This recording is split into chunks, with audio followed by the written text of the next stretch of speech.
Olá, hoje é segunda-feira, 29 de junho, o Panorama está começando. E na primeira edição desta semana você vai ver, no Giro de Notícias, Operação Covid do Ministério da Defesa emprega 24 mil militares em ações durante a pandemia. Delegado da Polícia Civil de Minas fala sobre o aumento do número de golpes aplicados por telefone e internet. Prefeito de Caratinga testa positivo para a Covid-19. Veja também, INSS adia para o mês de julho a volta do atendimento presencial. Ministério da Saúde define critérios para o funcionamento de hospitais de campanha. E ainda, meditação. Busca pela prática tem aumentado durante a pandemia. Essas e outras notícias agora no Panorama.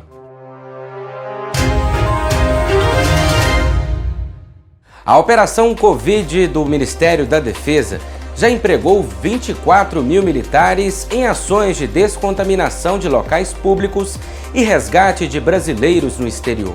Além disso, laboratórios do Exército Brasileiro estão produzindo cloroquina para o tratamento contra o coronavírus. Nós fabricamos, principalmente o laboratório químico do Exército, o LQF, ele produz cloroquina não por causa do Covid, né? Ele tem uma produção normal por causa da malária, convênio com o Ministério da Saúde, do lúpulo, enfim, é uma produção que a gente já faz há muito tempo.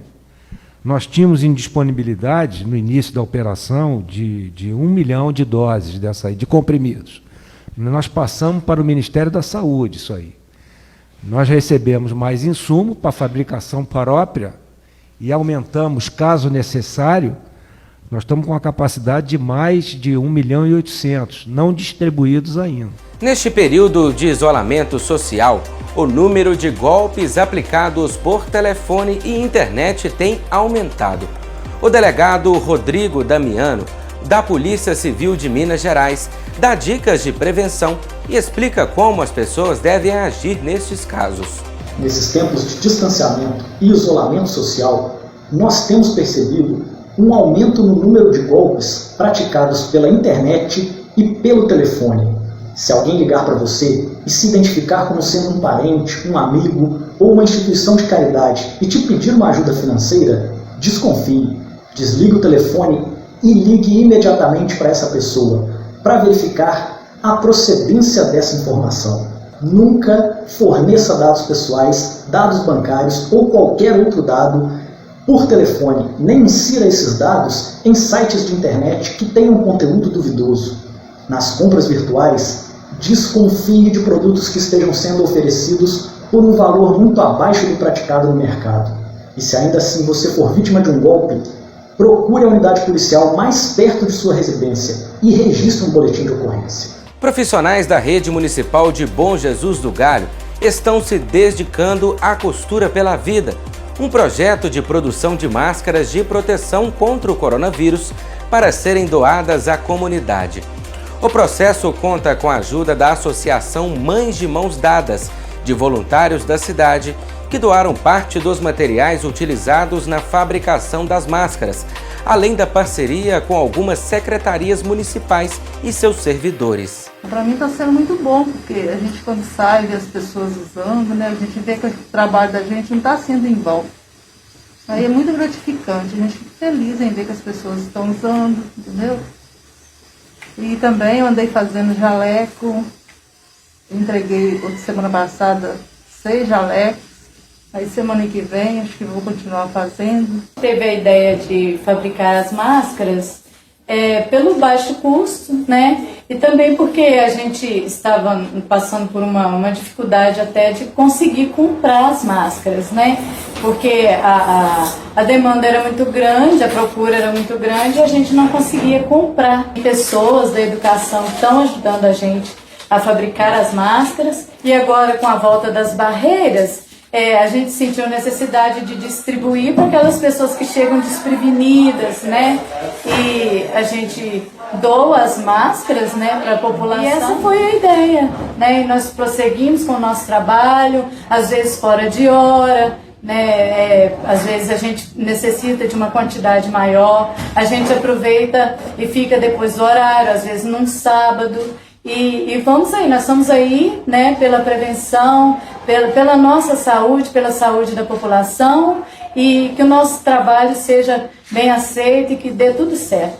Os pacientes Jacinto Xavier de Castro, de 66 anos, morador de Ubaporanga, Cristina de Oliveira de Souza, de 42 anos, de Timóteo, e uma terceira mulher também de 42 anos, de Caratinga, que preferiu ter sua identidade preservada após serem diagnosticados com Covid-19 e ficarem internados, receberam alta do Cazu, Hospital Irmã Denise, na última sexta-feira.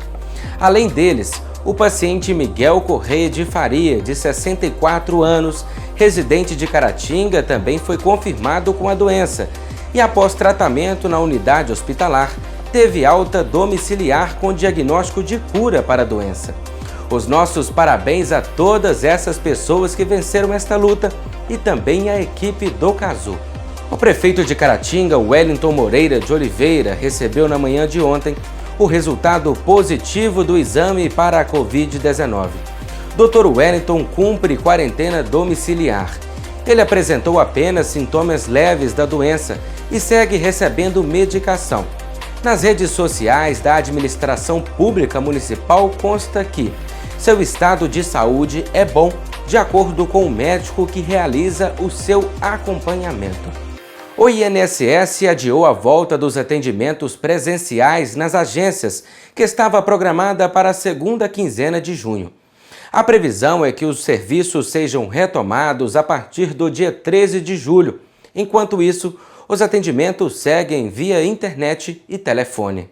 Pela terceira vez, desde a chegada da Covid-19, o Instituto Nacional do Seguro Social prorrogou o atendimento remoto a segurados e beneficiários em todo o país, com o fechamento ao público de mais de 1.500 agências, 182 delas. Em Minas, o acesso a cerca de 90 serviços do INSS passou a ser feito exclusivamente pela internet ou pelo telefone 135. Diante do agravamento da pandemia, a data de retorno foi prorrogada para julho. Segundo o Instituto, a projeção é de que só a partir do dia 13 do próximo mês ocorra o retorno gradual de atividades presenciais, respeitando todos os protocolos de segurança para segurados e servidores. Pelo que consta na portaria, a retomada do atendimento considerará as especificidades das 1.525 agências da Previdência Social em todo o Brasil, que deverão oferecer, segundo a portaria, condições mínimas de segurança sanitária. Elas também, as agências, deverão observar as regras aí de isolamento, quarentena e outras condições de funcionamento estabelecidas pelos estados, pelos municípios e também pelo Distrito Federal. Cada unidade deverá avaliar o perfil do quadro de servidores e contratados, o volume de atendimentos realizados, a organização do espaço físico para o adequado distanciamento social, as medidas de limpeza e desinfecção dos ambientes e os equipamentos de proteção individual e coletiva. De acordo com o INSS, atualmente somente 753 agências estão aptas a voltar a funcionar, o que representa aí 70% da capacidade de atendimento do Instituto. As unidades que não reunirem as condições necessárias para atender o cidadão de forma segura continuarão funcionando em regime de plantão reduzido somente para tirar dúvidas. Entre as solicitações que devem ser atendidas presencialmente na primeira fase da reabertura estão perícias médicas, avaliações sociais, cumprimentos de exigências, justificações administrativas e reabilitações profissionais. Os serviços que não estarão disponíveis de forma presencial, no primeiro momento, vão continuar pelos canais remotos, Meu INSS e telefone 135. Além disso, o regime de plantão para tirar dúvidas continuará nas agências, enquanto os atendimentos não forem totalmente retomados.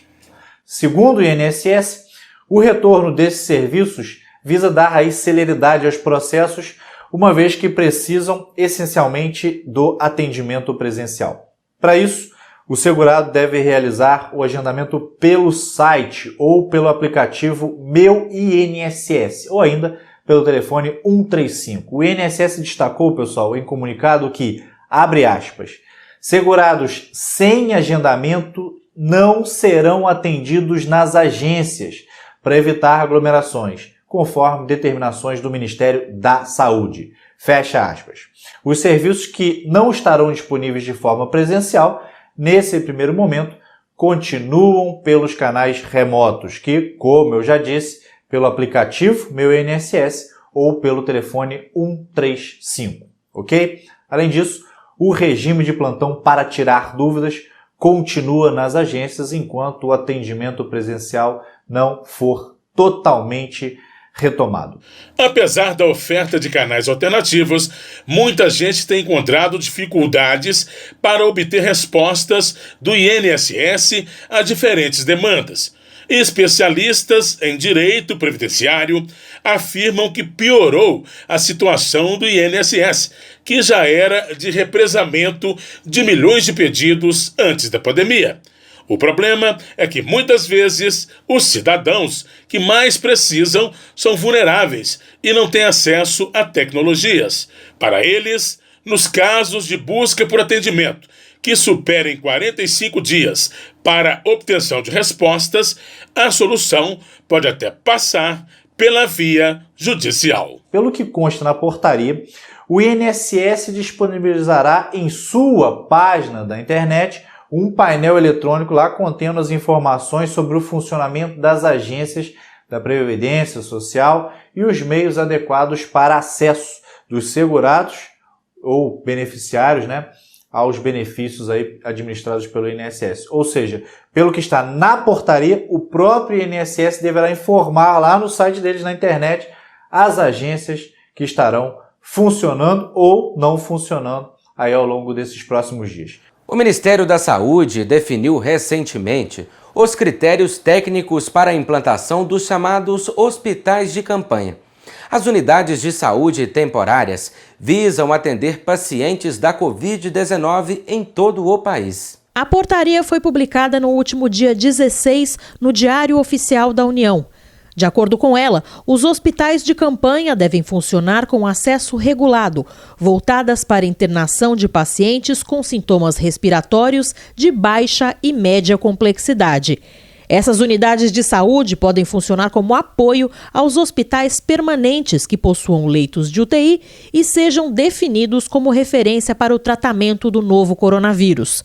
A implantação dos hospitais de campanha será responsabilidade dos estados e municípios. Os leitos temporários são parte da estratégia de ampliação dos serviços de saúde nos planos de contingência de cada região. As unidades devem utilizar a estrutura de locais como quadras esportivas, estádios de futebol e centros de convenções, readequando para o atendimento aos pacientes.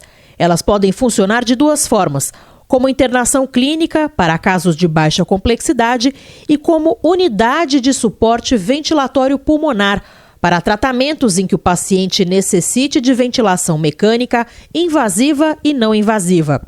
A proporção será de 10 leitos de suporte ventilatório para cada 40 de internação clínica. No entanto, o número total de vagas por hospital temporário pode variar de acordo com a situação da doença em cada localidade. Segundo o Ministério da Saúde, antes de optar pela unidade temporária, os gestores de saúde locais devem priorizar a estruturação dos leitos em hospitais permanentes. Além disso, devem dedicar uma unidade da rede para atendimento exclusivo de pacientes de Covid-19. Vamos conferir agora a previsão do tempo para o início desta semana em Caratinga. Terça-feira, sem previsão de chuva na região. Em Caratinga, a expectativa é de sol com algumas nuvens. A mínima é de 12 e a máxima pode chegar a 26 graus. Santa Rita de Minas amanhece com sol e algumas nuvens. Previsão de muita nebulosidade à noite. mínima de 12 e a máxima de 23 graus. Terça-feira de sol com nevoeiro ao amanhecer em Piedade de Caratinga. As nuvens começam a aumentar ainda mais no decorrer da tarde. Mínima de 12 e a máxima esperada é de 26 graus. Na nova realidade imposta pela pandemia, temos visto muitas dicas sobre produtividade no home office, opções de cursos online, exercícios físicos em casa. Todas essas tarefas, somadas à recomendação de não sair de casa e ao medo de ficar doente, podem despertar a insegurança. Por esses e outros motivos, muita gente tem procurado conhecer ou reforçar a prática da meditação.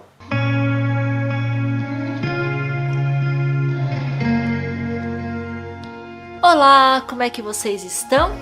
Estamos todos aqui imersos em tempos de isolamento social, de pandemia, e o que eu quero estar aqui conversando com vocês é sobre a importância da meditação. A meditação não é algo que você começa agora e de imediato já adquire toda uma habilidade. Portanto, a primeira coisa que os interessados em aprender esta prática precisam fazer é baixar as expectativas. A meditação é uma ferramenta para que a pessoa se sinta capaz de se tornar observadora da sua própria mente, dos seus pensamentos, sentimentos e emoções. Você tendo a capacidade de observar, você ganha um conhecimento sobre você. E conhecimento te liberta. Conhecimento te dá a capacidade de reflexão e, a partir disso, tomar decisões mais saudáveis para você. E um outro intuito que deriva desse e que é muito claro para mim na meditação é que ela te dá a oportunidade de, através dessa observação, revisitar lugares no seu passado de uma forma muito tranquila, absorvendo o aprendizado. Além disso, um outro benefício desta prática é a capacidade de agir diante de um acontecimento e não simplesmente reagir. A meditação, ela é uma ferramenta muito poderosa. Mas se você tiver que perguntar assim, Silvia, o que é meditação para você? É a capacidade que a pessoa desenvolve de auto-observação. E a partir desta capacidade de tomar decisões mais saudáveis a ela durante a sua trajetória. A própria palavra meditação, ela tem um medir e a ação. E um equívoco que acontece muito com as pessoas, principalmente quando elas estão começando esse processo de meditação, é achar que a mente delas vai silenciar, vai ficar completamente vazia, que nenhum pensamento vai passar, e isso não é verdade. Então esse é o primeiro mito que eu quero que caia sobre a meditação. De acordo com Silvia, enquanto não for feito um primeiro estágio de entrar nesse turbilhão de pensamentos, de saber lidar com ele, de escutar o que ele conta sobre você, não há a menor chance de silenciar uma mente. De falar bem a verdade, são pouquíssimas vezes que a nossa mente realmente silencia. Pouquíssimas. Isso acontece, mas não é logo no começo. E aí eu vejo muita gente desistindo por causa disso e me dizendo, sim, então eu não sei meditar, eu não consigo ficar em silêncio, coça aqui, incomoda ali, né? Muito divertido isso. E eu sempre digo para a pessoa, coça, se incomoda, muda de posição. Se não tá bom, começa de novo. É assim na vida. E meditação também é assim. Existem algumas dicas para quem quer começar a meditar, principalmente nesse momento onde tudo parece estar de cabeça para baixo. Escolha uma música instrumental, por exemplo, e a escute todos os dias no mesmo horário, do mesmo jeito. Só isso. Medite sobre uma frase também. O que os olhos não veem, o coração não sente. É uma frase conhecida aí por todos. Eu posso meditar sobre essa frase. O que os olhos não veem, o coração não sente. Então eu continuo nesse mantra. O que os olhos não veem, o coração não sente. Até que ela ganhe um significado para mim. Eu concordo com isso? Eu não concordo com isso? Isso tem sentido para mim? Percebe? Então, esses são treinos meditativos para este começo. E em meio aí, né, de novo, da situação que a gente está vivendo, eu acredito que esse vídeo aqui que a gente está aqui conversando, batendo papo sobre meditação, ele possa te ajudar a te dar esse impulso para que você venha meditar.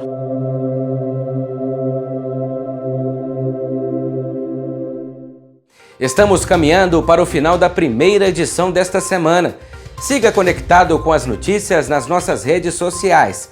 Lá você tem acesso às matérias do Panorama e muitos outros conteúdos. Vamos ficando por aqui.